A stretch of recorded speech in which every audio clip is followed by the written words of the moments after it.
बिस्मिल्लाहिर्रहमानिर्रहीम। नाज़रीन, सुल्तान महमूद गज़नवी रहमतुल्लाह अलैह ने दुनिया में 33 साल हुकूमत की और इस वक्त का दुनिया पर शजाअत व असर व रसूख रखने वाला दूसरे नंबर का बादशाह था।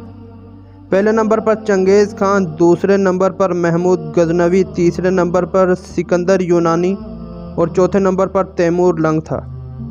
410 हिजरी में सुल्तान महमूद गज़नवी रहमतुल्लाह अलैह की वफ़ात हुई। ये वाक़या सच्चा और इनफरादी हैसियत रखता है कि 1974 में शहर गज़नवी में ज़ल्ज़ला आया, जिससे सुल्तान महमूद गज़नवी रहमतुल्लाह अलैह की कब्र फट गई और मीज़ार भी टूट फूट का शिकार हो गया। तो इस वक्त के अफ़गानिस्तान के बादशाह ज़ाहर शाह मरहूम ने दोबारा मीज़ार की तामीर नौ की और कब्र को मरम्मत करवाया। तामीर के मकसद के लिए कब्र को पूरा खोल दिया गया, क्योंकि कब्र नीचे तक फट गई थी। जब कब्र को खोला गया तो कब्र के मामार और कब्र की ज़ियारत करने वाले हैरान रह गए कि कब्र के अंदर 1000 साल से मरे हुए और ताबूत की लकड़ी सही सलामत मौजूद है। सब लोग हैरान और हैरत का शिकार हो गए। 1000 साल गुजरने के बावजूद ताबूत सही सलामत है।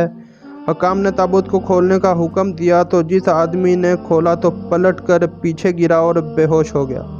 तो जब पीछे लोगों ने आगे बढ़कर देखा तो वह सुल्तान जो 33 साल हुकूमत करके मरा और मरे हुए 1000 साल गुजर चुके थे, वो अपने ताबूत में ऐसे था जैसे कोई अभी इसकी मैयत को रख के गया है।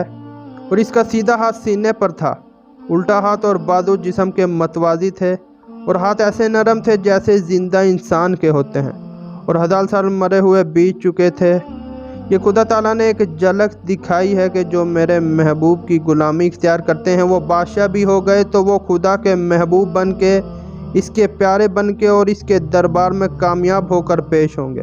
नाज़रीन, ज़िंदगी मुख्तसर है और वक्त तेज़ी से गुज़र रहा है। वक्त के आगे ताकतवर से ताकतवर बादशाह कमज़ोर और बेबस है। वक्त को कोई नहीं रोक सकता, लेकिन जिस शख्स ने अपने वक्त में खुदा की मखलूक की बेहतरी, भलाई और इसकी खुशनुदी को मुकद्दम रखा, वही शख्स मरने के बाद भी लाफानी है। नाज़रीन, वीडियो कैसी लगी? अगर पसंद आए तो लाइक और शेयर ज़रूर कीजिएगा और काइंडली चैनल को सब्सक्राइब करना ना भूलिएगा। मिलते हैं किसी नए वीडियो के साथ, तब तक के लिए इजाज़त दीजिए। अल्लाह हाफिज़।